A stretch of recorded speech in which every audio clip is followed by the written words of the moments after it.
voyage extraordinaire dans la science, faire entrer les sciences dans notre radio. Bonjour à toutes, bonjour à tous. Voyage extraordinaire dans les sciences. Nous en sommes à notre 3e émission consacrée aux mathématiques. Bonjour Jean-Louis. Bonjour. Et nous retrouvons notre invité pour cette série, Jean-Pierre Escoffier. Bonjour Jean-Pierre. Bonjour. Nous avons parlé du développement des mathématiques à Rennes, du grand mathématicien Jean-Paul Benzécry et d'analyse factorielle. Donc tout ça, nous pourrons le réécouter à satiété puisque vous le trouverez sur les podcasts, sur le site de notre radio. Alors aujourd'hui, Jean-Louis, nous allons parler de quelque chose de très mystérieux, la cryptographie. On a déjà évoqué un certain nombre d'applications des mathématiques, mais celle-là est évidemment tout à fait d'actualité puisque chacun sait que en Bretagne, on se préoccupe beaucoup de tout ce qui tourne autour de la cybersécurité et qui a un développement très important d'un pôle en Bretagne. Et donc, la cryptographie, c'est quelque chose qui n'est pas forcément récent. Ça remonte certainement à assez loin parce que les messages devaient s'échanger de manière à l'époque secrète. romaine, sans doute. Oui, donc peut-être même avant.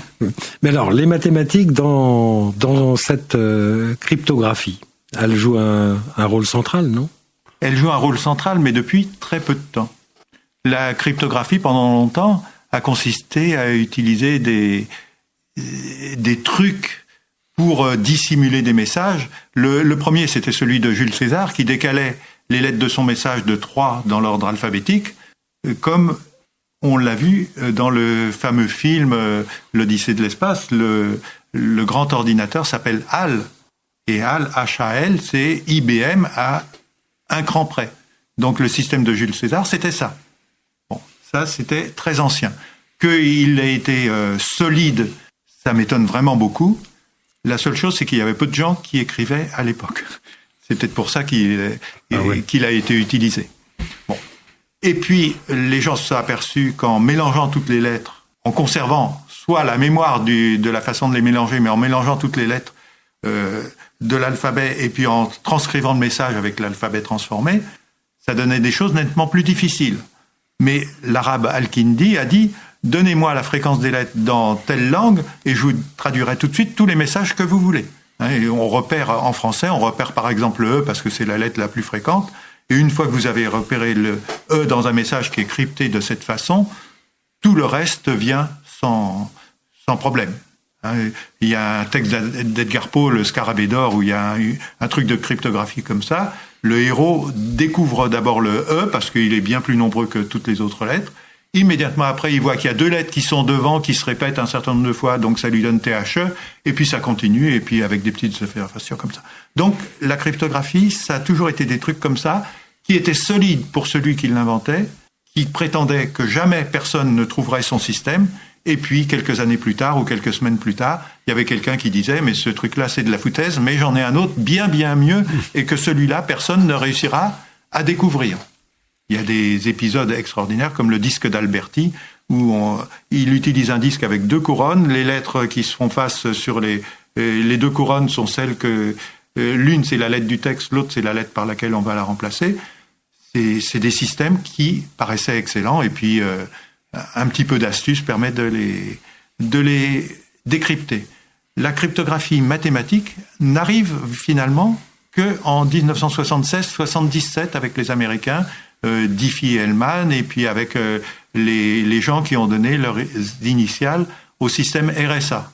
Là, il y a vraiment des mathématiques derrière, et les mathématiques sont des mathématiques de l'arithmétique qui viennent de tous les efforts en théorie des nombres, donc qui est considéré comme la plus belle partie des mathématiques par certains, mais qui n'avait jusque-là eu aucune application pratique. Et d'un seul coup, en 1976-77, non seulement elle a des applications pratiques, mais la cryptographie envahit tellement l'espace que ces systèmes arithmétiques deviennent essentiels pour toute l'humanité. Mais alors, la référence est faite aux années 60, mais Turing, par exemple, ça n'était pas déjà des choses qui étaient liées à la cryptographie. C'est lié au calcul, à l'informatique, mais c'est pas lié du tout à la cryptographie. Parce que moi j'imaginais que les messages justement qui étaient échangés par les Allemands étaient à décoder d'une certaine manière, à décrypter. Oui, les messages de l'Enigma en 1940 sont à décoder, c'est d'une importance vitale et on dit que l'importance de Turing et d'autres dans le décryptage va diviser les pertes alliées d'une façon considérable, va peut-être même faire gagner plusieurs années à la guerre. Hein, c'est pas rien tout ça. On le dit, mais sauf qu'on ne l'a pas dit à l'époque parce que tout ça s'était tenu sous le secret militaire. Donc c'est plusieurs dizaines d'années après qu'on s'est rendu compte de l'étendue de l'importance du décryptage de Turing et des autres. Mais le décryptage de la machine Enigma tenait à différentes choses, en particulier au fait de comprendre comment la machine codait les trucs, puisqu'il y avait plusieurs disques, enfin c'était extrêmement compliqué. Mais ce que Turing faisait... Ce que Turing faisait avec ce qu'on appelait les bombes, puisque c'était des machines spéciales, c'était par exemple d'essayer des mots-clés. Alors des mots-clés particuliers, comme le temps. Alors le temps, c'était Wetter en allemand. Ben, il cherchait à voir si la machine avait pu dire Wetter. Il cherchait à le caser. Et puis d'autres mots comme ça. Et les bombes ne faisaient que chercher jusqu'à temps qu'elles réussissent à trouver des éléments qui permettaient de traduire tous les messages. Alors au début, ça a pris des mois. Ils décryptaient les messages 6 mois plus tard. Ça servait à rien.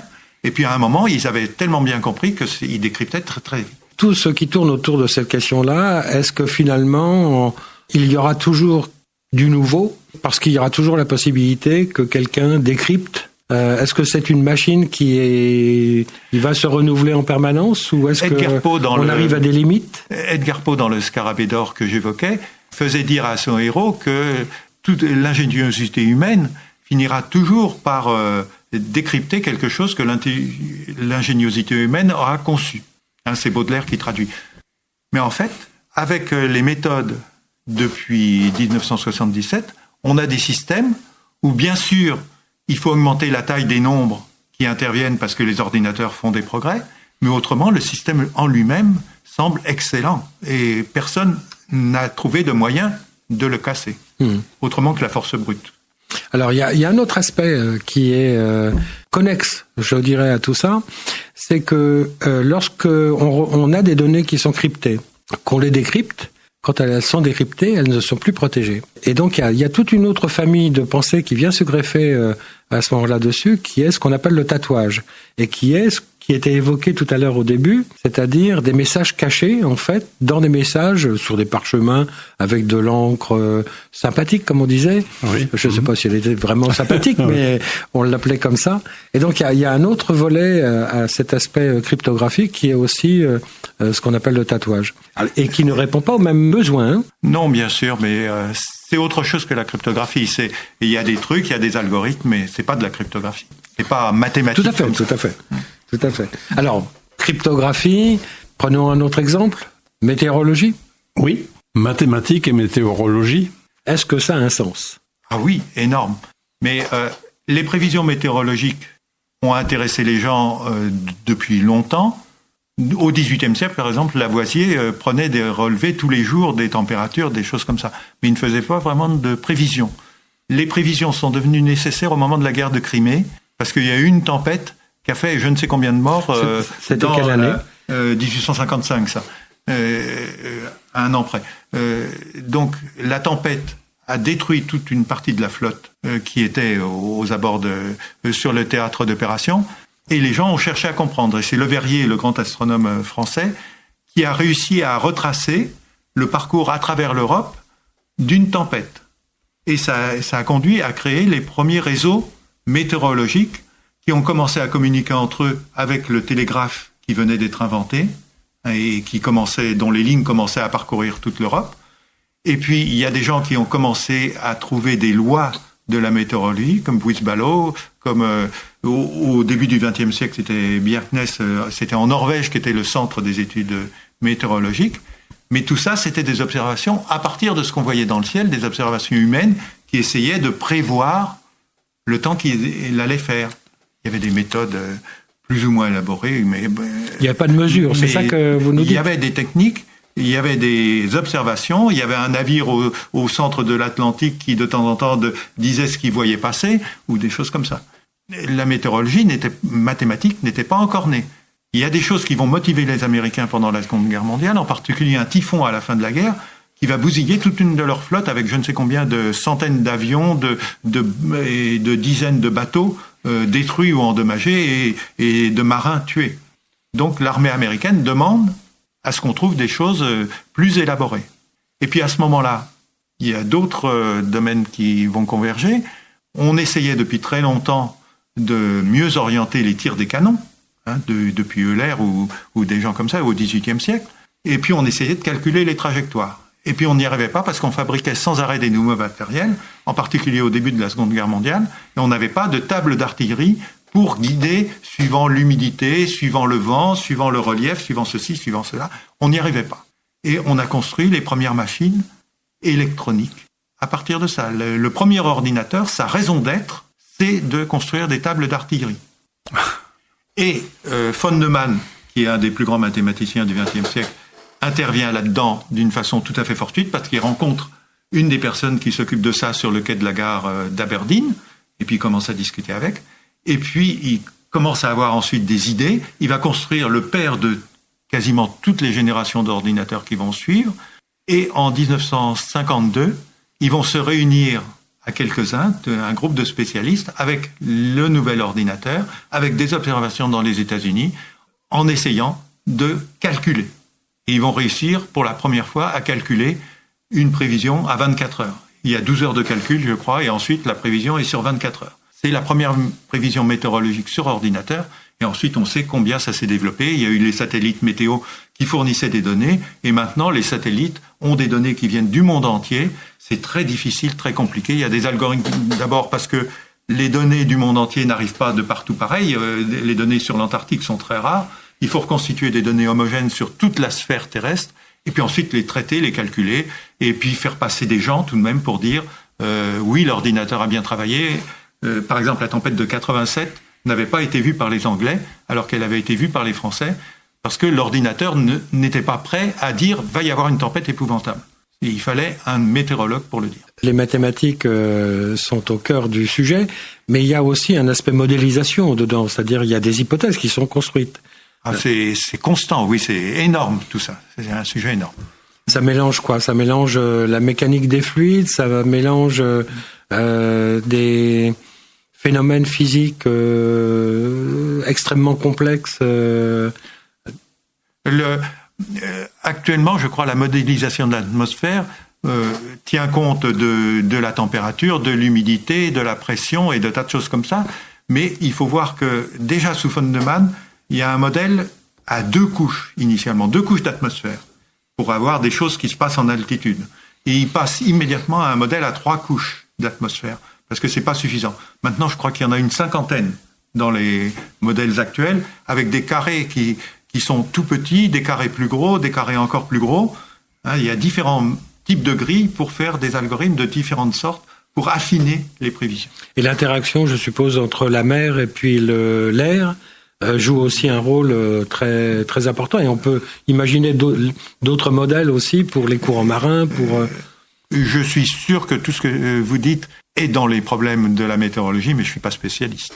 On a pris deux exemples d'applications là, qui sont des exemples importants aujourd'hui. On pourrait en prendre beaucoup d'autres. Alors, on peut faire référence à un livre que vous nous avez amené, là, qui est un livre dont l'auteur est Clifford Pickower, qui est publié chez Duno, qui s'intitule Le beau livre des maths, et alors qui nous intéresse énormément à travers cette émission, parce que le sous-titre est De Pythagore au fractal, 250 découvertes qui ont changé le monde. Et ce qu'on vient d'évoquer là sur la météorologie, je crois, fait pas l'objet de ces chapitres. Pickover a prévu 250 événements qui vont d'événements extrêmement anciens et un peu douteux à mon avis, jusqu'à la médaille Fields de Myriam Mirzakhani. C'est moi qui ai ajouté en fait ce dernier événement. 250 événements qui sont significatifs, qui sont intéressants. Il y en a certains qui sont très compliqués à lire, il y en a d'autres qui sont très simples, mais le livre est fait pour le grand public. Et il parle de découverte, hein, donc... C'est toujours quelque chose de nouveau, oui.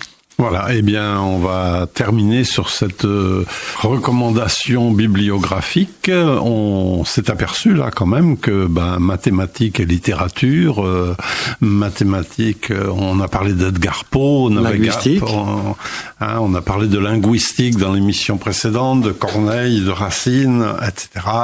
Il y a des liens qui se font, qui peuvent être inattendus lorsqu'on n'y a pas réfléchi. Voilà, donc on se quitte pour cette fois. Merci beaucoup à tous les deux. Merci Jean-Louis, merci Jean-Pierre, et on se retrouve prochainement pour à bientôt. Voilà, pour la 4e et dernière émission de notre série consacrée aux mathématiques.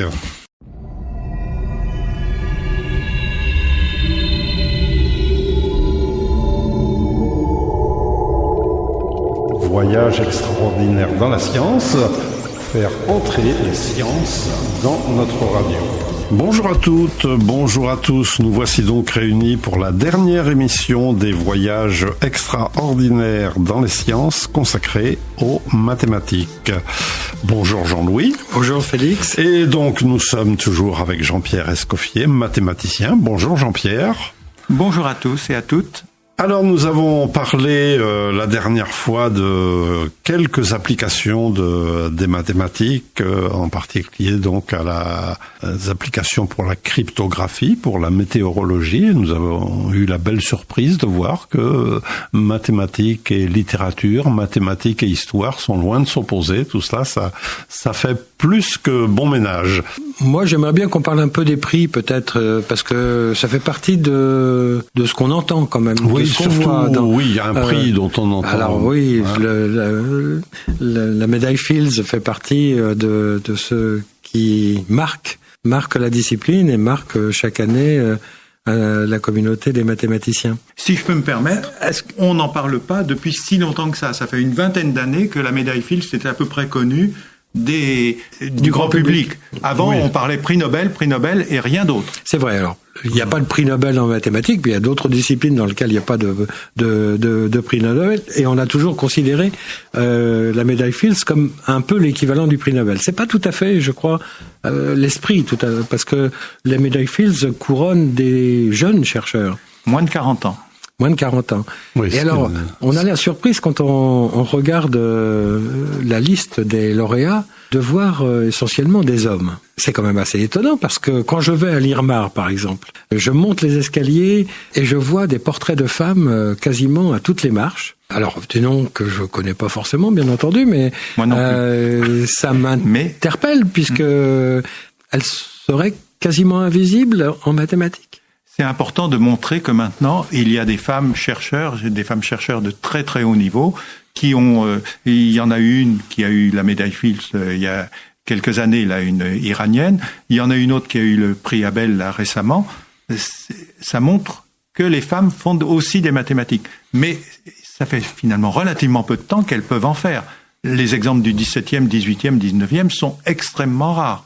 Il y avait une sorte de ségrégation par rapport aux femmes dans leur capacité à créer des choses nouvelles, à découvrir des choses nouvelles, des théorèmes, Les femmes ne faisaient jamais de mathématiques, ça ne leur était absolument pas permis, et leur place était dans la famille, au foyer, une place qu'elles occupent avec d'autant plus d'utilité qu'elles ont reçu une éducation plus saine.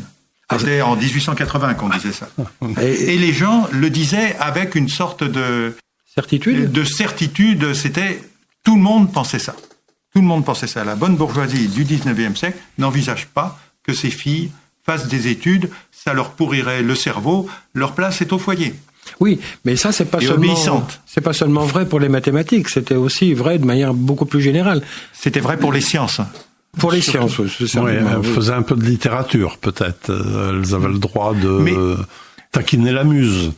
Comme disait Broca, qui est tout de même un grand scientifique, puisque l'ère de Broca, c'est l'ère de l'aphasie, il avait étudié tout ça, il disait, les femmes sont tout de même inférieures aux hommes, elles ont un plus petit cerveau. Alors bien sûr, il y en a qui disent qu'elles sont très inférieures aux hommes, moi je ne dirais pas ça, je dirais juste un petit peu inférieures. Mais elles ont un plus petit cerveau, et pour tout ce qui est le domaine scientifique, elles sont vraiment pas compétentes. Donc ça, c'est des paroles de Broca que tu reprends là, hein. Ce sont pas les tiennes.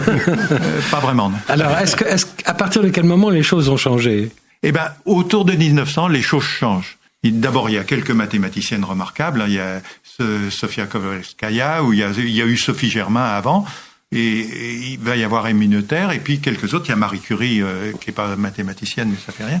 Mais les choses changent très lentement. Et puis il y a la guerre de 14 qui arrive, et après la guerre, on s'aperçoit que on a peut-être besoin des femmes pour occuper des postes que les hommes occupaient avant. Et des postes de responsabilité. Mais qu'on ne se trompe pas, on dit toujours que c'est Camille C qui a fait rentrer les filles au lycée. Oui, il les a fait rentrer en 1880, mais dans des conditions particulières, c'est-à-dire qu'elles n'avaient pas accès aux mêmes études que les garçons, et en particulier, elles n'arrivaient pas au bac et au bac scientifique. C'était des études sur la ménagère. Ah oui, et je crois bien même aussi qu'elles ne pouvaient pas rentrer à l'université, non ? Ça se discute. Il y a eu des femmes qui sont rentrées à l'université, en particulier pour les études de médecine, dans les années, fin du 19e.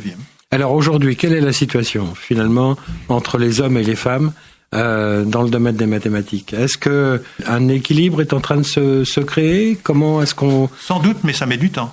Parce que dans d'autres disciplines qui sont alors par exemple en médecine, on sait qu'elles sont très présentes. Or, la sélection en médecine se fait sur les mathématiques en particulier.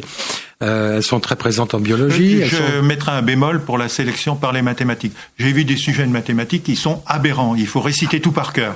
Donc là, on ne demande pas des compétences de mathématiques du tout. C'est un scandale. Alors, on les retrouve quand même en biologie, on les trouve en économie, etc. Mais dans des disciplines plus proches de mon domaine en particulier, elles restent relativement minoritaires en physique, en chimie, et je pense quand même en mathématiques aussi. Quand on regarde au CNRS, quand on regarde à l'université, les postes importants occupés par les femmes, c'est 10-15% maximum. Maintenant. Et ça n'a pas bougé depuis 20 ans. Pas bougé. Or, il n'y a aucune raison qu'elles ne soient pas capables de faire aussi bien dans cette discipline-là comme dans d'autres. Peut-être qu'elles tiennent plus à d'autres choses que les hommes, c'est possible. Mais en tout cas, c'est comme ça actuellement. Et ça ne bouge pas. On a parlé des prix, on vient de parler des femmes en mathématiques, mais il y a d'autres prix. Alors moi, je pensais au prix Gauss.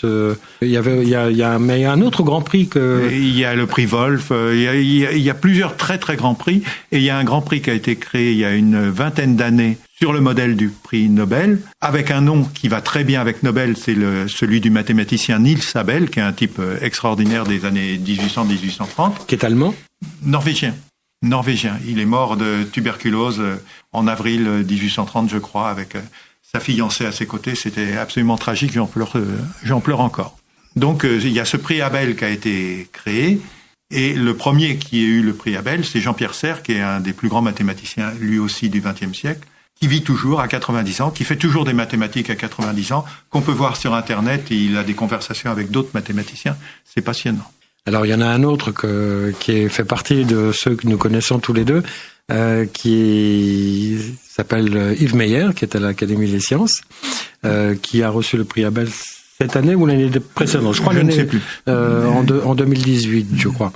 Qui est on revient à un autre débat que nous avons eu précédemment, qui est un mathématicien qu'on pourrait dire appliqué, qui a été connu et reconnu à travers la théorie des ondelettes en particulier, mais pas seulement. Parce que la théorie des ondelettes, c'est une merveille mathématique qui sert absolument partout, mais l'inventeur de la théorie des ondelettes n'a pas été reconnu par sa propre entreprise, initialement. Voilà, donc c'est un autre exemple, parce que quand on regarde la télévision, il y a de la compression sur de l'image.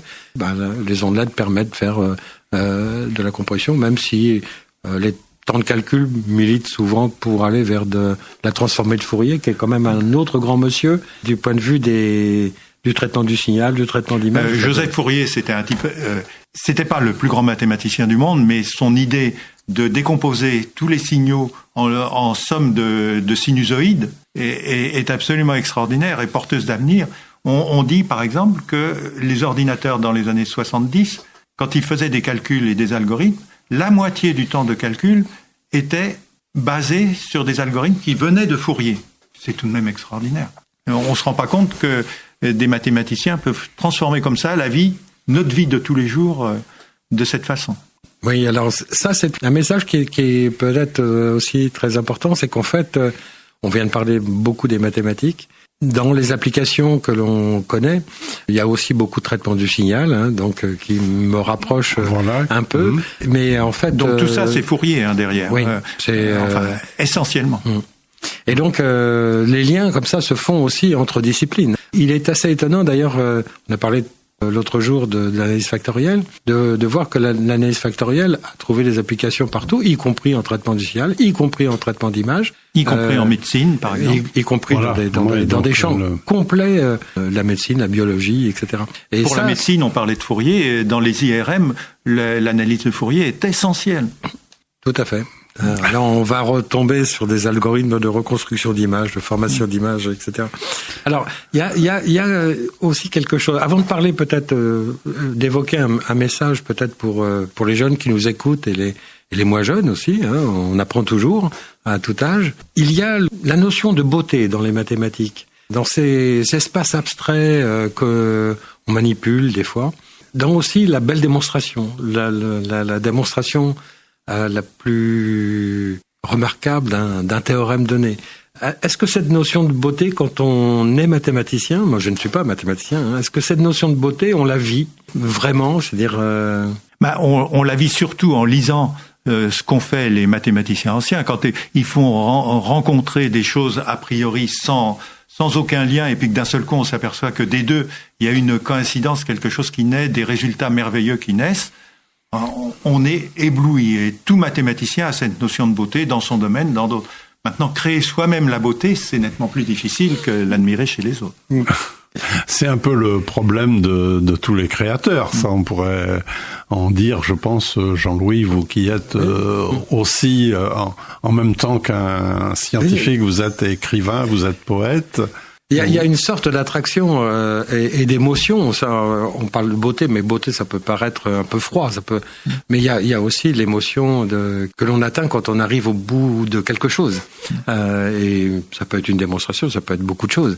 Mais ça existe aussi. Ce que je voulais que Jean-Pierre nous dise, c'est que ça existe aussi. C'est vécu aussi en mathématiques. Je pense, comme ailleurs, pour rassurer les gens, que quand la notion de beauté naît chez un mathématicien devant un résultat, ce résultat trouvera un jour, c'est peut-être pas demain, c'est peut-être dans un siècle, mais trouvera un jour des applications importantes. Ouais. Alors, pour nos auditeurs, donc, qu'est-ce qu'on pourrait dire pour des jeunes ? On a juste effleuré ce sujet au tout début de nos échanges. Est-ce que il faut pas avoir peur ? Il faut avoir de la curiosité ? Il faut se dire que rien n'est impossible. Je trouve que c'est un sujet terriblement difficile. Si on avait des solutions, tous nos enseignants, etc., depuis des années et des années, auraient trouvé des réponses. Ceci dit, je voudrais tout de même souligner qu'Edgar Faure, après 68, avait créé les instituts de recherche sur l'enseignement des mathématiques, que ces instituts ont fonctionné et fonctionnent encore pour créer de la vie dans l'enseignement des mathématiques. Créer de la vie aussi bien chez les élèves que chez les professeurs. Et que ces instituts se sont révélés tout à fait irremplaçables. Le dernier rapport de Villani disait encore que ces instituts étaient essentiels pour l'enseignement des mathématiques, mais malheureusement, ça demande un peu de sous, et les sous... On les compte. Mais vous allez de temps en temps dans les écoles, vous faites des conférences... je dirais ouverte au grand public. On en trouve d'ailleurs sur le web, je crois. Oui, il y a des choses comme ça. Les IREM allaient vraiment dans les écoles et dynamisaient. Et ce qui était important, c'était que chaque année, finalement, le professeur pouvait faire quelque chose d'un peu différent. Donc, trouver du plaisir, un plaisir nouveau à enseigner. Et je trouve que le plaisir de l'enseignant et la joie qu'il a d'enseigner, ça compte essentiellement dans la réussite d'un enseignement. Si vous répétez le même enseignement des années durant, vous n'avez plus le même plaisir. Oui, c'est comment passionner finalement. On revient toujours aux mêmes fondamentaux quelque part. Oui, c'est vrai pour les autres disciplines. Absolument. C'est comment passionner ceux qui vous écoutent, ceux qui apprennent, Et c'est la clé un peu des choses. Alors pour conclure notre série d'émissions, on va parler. Vous avez écrit plusieurs livres, Jean-Pierre, dont certains sont sans doute inabordables pour le commun des mortels. On va parler d'un de vos livres, Petite histoire au pluriel des mathématiques. C'est paru chez Duno et vous en êtes l'auteur. Alors vous pouvez nous en dire quelques mots pour. Il est très ambitieux parce qu'il voudrait toucher tout le monde, il voudrait être grand public et tout, et puis en même temps, il voudrait décrire la beauté des choses. Donc, il décrit la beauté des mathématiques à travers leur histoire, à travers ceux qui les ont faites, à travers des petites anecdotes de temps en temps, savoir que Pascal a fait ceci ou que la marquise du Châtelet a fait cela, c'est tout de même amusant. Et puis en même temps, ils disent ce que les gens ont fait et on se rend compte de toute la trajectoire, de toute l'accumulation, de toute l'ampleur du mouvement des mathématiques jusqu'à nos jours. Maintenant, il faut savoir qu'il y a une centaine de milliers de mathématiciens dans le monde, qu'il y a une centaine de milliers de résultats, peut-être pas tous intéressants, mais une centaine de milliers de résultats qui sont démontrés chaque année. Il y a des tas de textes de toutes sortes, les mathématiques servent partout. Bon, j'essaie de rendre compte de ce mouvement, de ce fourmillant, de cet enthousiasme. Alors, il est illustré de photos. C'est quelque chose de volontaire? Il est illustré de portraits faits par un dessinateur que Duno a trouvé. Donc, c'est pas des photos, c'est des dessins d'après les gens. Voilà, donc ça s'appelle Petites histoires des mathématiques. C'est écrit par Jean-Pierre Escoffier, qui a été notre invité pour cette série d'émissions consacrées aux mathématiques. C'est donc la dernière de notre série de voyages extraordinaires dans les sciences consacrée aux mathématiques. J'ai pris un énorme plaisir à causer avec vous. Merci. Ah bah c'est très gentil. Merci. Non, merci à vous. Voilà, merci à vous, chères auditrices, chers auditeurs. Nous espérons que le plaisir et l'intérêt ont été partagés par tous, par toutes celles et ceux qui nous écoutent, que nous avons fait des découvertes, suscité de nouvelles questions. Merci vraiment à vous, Jean-Pierre. Merci, Jean-Louis. Au revoir à tous. Au revoir. Au revoir.